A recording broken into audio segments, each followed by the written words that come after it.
Today and every day, our military men and women serve our country with their actions and their deeds.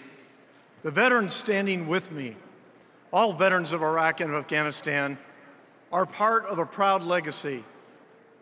For those who defended us in the earliest days of our country, to the greatest generation of World War II, for those who served and sacrificed in Korea, Vietnam, the Gulf War, the Balkans, anywhere they've been needed.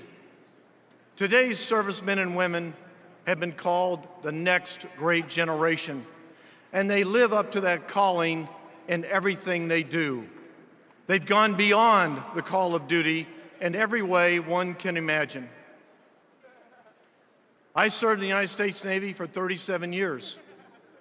As a fighter pilot, as commander of Naval Air Forces, and as Vice Chief of the Navy. I've heard plenty of folks thank us for our service. We appreciate that gratitude. And since the day he took office, the President has demonstrated that he respects and understands the challenges for those who wear a uniform. For every branch of the service, for those in civilian clothes or the uniform, President Obama gives us a foreign policy worthy of the men and women on this stage to ensure that wherever they serve, their uniform and dedication is respected and that their service makes a difference for America. For every veteran who comes home wounded, the President invested in the VA and expanded care to more than 500,000 returning troops who deserve that care.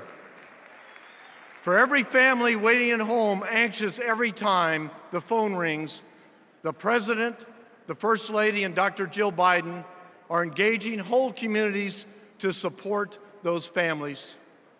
For every man and woman coming back to an uncertain future, the President strives to help veterans apply their talents, expand their skills, and get good jobs.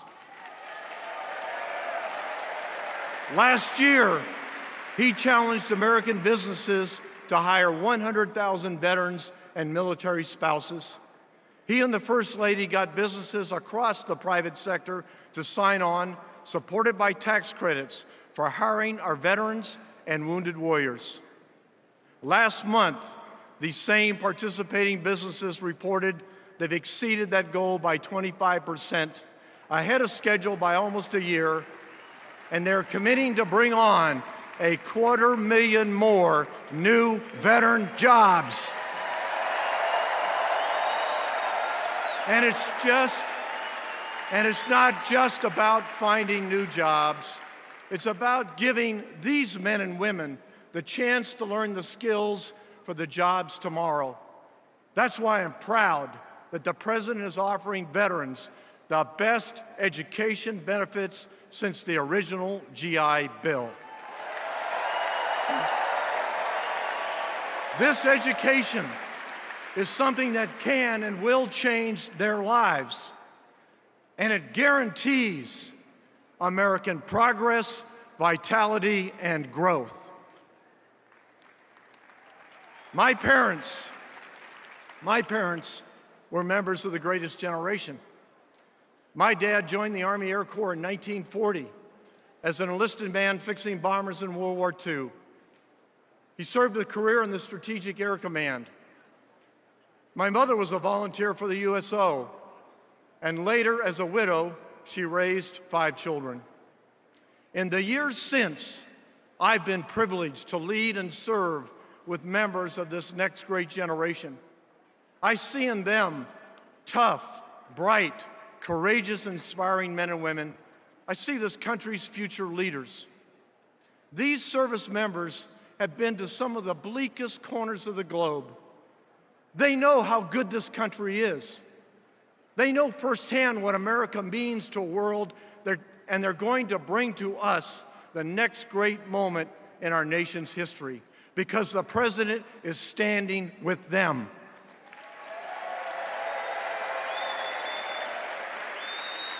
Tonight, Tonight, we are standing here with you. We are standing with our president.